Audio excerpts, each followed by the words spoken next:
Assalamualaikum warahmatullahi wabarakatuh. Sampurasun. Wilujeng enjing sadayana tepang deui sareng simkuring Neni Nur Alia dina pangajaran Bahasa Sunda.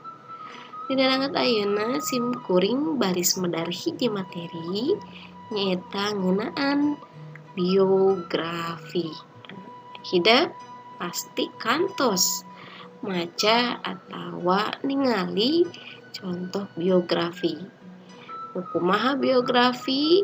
Yuk urang titenan sasarengan materi biografi. Dina medar materi biografi kusimkuring dibagi kana sababaraha bagian. Aya wangenan biografi, aya manfaat biografi, aya papasingan biografi, sareng unsur-unsur biografi. Lajengnya kana anu kahiji. Wangenan biografi. Biografi asalna tina bahasa Yunani. Nyaeta tina kecap bios sareng grafien. Bios teh hartosna hirup, sedangkan grafien hartosna tulisan. Jadi seumpama dihijikeun sanes hirup tulisannya, biografi sok disebut oge riwayat hirup. Riwayat hirup saha? Tangtos riwayat hirup hiji jalma. Dan pami dicindekeun, biografi nyaeta karangan nu eusina ngadadarkeun riwayat hirup hiji jalma. Boh nuju meneng keneh atawa nu geus maot.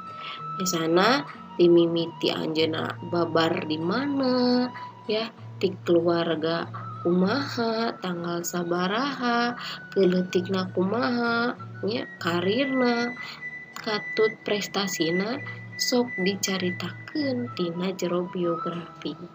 Eta nya wangenan biografi. Manfaat biografi. Biografi dijieun salian ti nyaritakeun riwayat hirup, tapi oge bisa mere manfaat. Manfaat naon wae nu kalebetna? Nu kahiji, diajar jeung ngeunteng kana pengalaman hirup hiji inohong. Jadi ngaliwatan biografi, urang jadi nyaho pengalaman hirup salah sahiji tokoh. Jadi urang bisa jadi ngeunteng, oh pikeun hirup berhasil jiga anjeunna teh kudu kieu. Nah, jadi urang diajarkan karena pengalaman hirup hiji tokoh. Terus nu kadua, bisa maca gagasan atau pikiran hiji tokoh.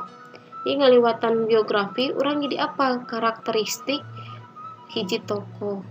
Si A teh si horeng jelmana kerja keras, pantes lamun sukses. Berarti lamun urang hayang sukses, urang oge kudu boga gagasan, boga pikiran anu alus oge. Terus biografi hiji tokoh bagian tina dokumen sajarah. Nah, jadi ieu biasana tokoh-tokoh pahlawan nya biografina bisa jadi dokumen sajarah pikeun negara urang Indonesia. Misalnya siga Insinyur Soekarno ya, anjeunna kan presiden pertama di Indonesia. Nah, lamun urang guar ngeunaan biografina eta bisa jadi dokumen sajarah di Indonesia. Terus maham hiji kajadian atawa peristiwa tina sawangan anu beda-beda. Jadi urang bisa nyaho, oh kajadian sabenerna tina misalna kejadian di masa lalu teh lain ngan saukur kitu doang. Ti perspektif tokoh nu sejen aya nu sejen gitu ya. Jadi urang bisa ningali kejadian tina sawangan anu beda-beda. Ka ieu nya manfaat tina biografi.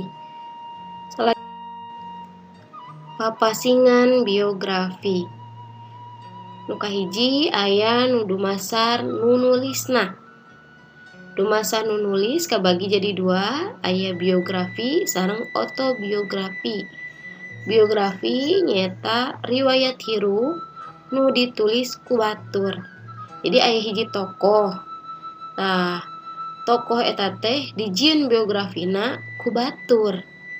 Anu sapertos kitu teh disebut biografi. Benten sareng autobiografi atanapi autobiografi. Jadi ieu mah karangan riwayat hirup nu ditulis ku sorangan. Misalnya aya hiji tokoh. Tokoh eta teh nyieun riwayat hirup atawa biografi dirina sorangan, ku sorangan. Anu sapertos kitu disebut autobiografi. Ya, jadi perbedaanana aya biografi mah ditulis ku batur, aya autobiografi mah ditulis ku sorangan. Terus aya nu dumasar penulisan. Jadi penulisan dina biografi aya anu izin heula ka tokohna, aya oge sabalikna. Nah, lamun anu izin heula biasa disebut authored biography. Jadi biografi ditulis ku batur sarta aya izin atau idin ti tokoh nu ditulisna. Misal hidup rek nyieun biografi Bapak Presiden urang, Bapak Jokowi. Nah, hidup kudu izin heula ya. Hidup teh izin ke Bapak Jokowi. Nu sapertos kitu disebutna authored biography. Terus aya unauthored biography, ieu mah kebalikanana. Jadi biografi ditulis ku batur tapi eueuh izin ti tokoh nu ditulisna. Misal hidup rek nyaritakeun riwayat ngeunaan Sandiaga Uno misalnya, tapi henteu nyuhunkeun izin ka Sandiaga Uno na nulis we. Anu sapertos kitu disebutna unauthored biography. Ieu nya papasingan tina biografi. Dina biografi aya nu disebut unsur-unsur biografi. Nu kalebet unsur-unsur biografi nu kahiji aya identitas diri. Identitas diri di dieu ngawengku tingaran aslina saha nya, panggilanana saha, julukanna ya. Terus babarna di mana ya. Eta dicaritakeun dina identitas diri. Terus aya ngeunaan kalahiran jeung asal usul kulawarga ya. Dia anjeunna lahir tanggal sabaraha, poe naon ya. Di keluarga kumaha, ngaran bapana saha, indungna saha, boga dulurna saha wae, tadi caritakeun ya. Terus aya bentuk fisik jeung pasipatan karakteristik.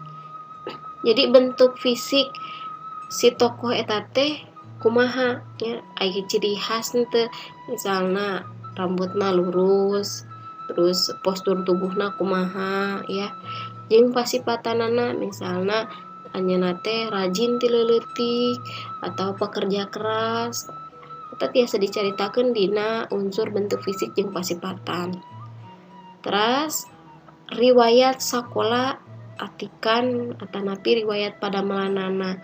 Jadi dicaritakeun anjeunna sakola SD, SMP, jadi menempuh pendidikan teh nepi ka mana dicaritakeun termasuk pagaweanana ya.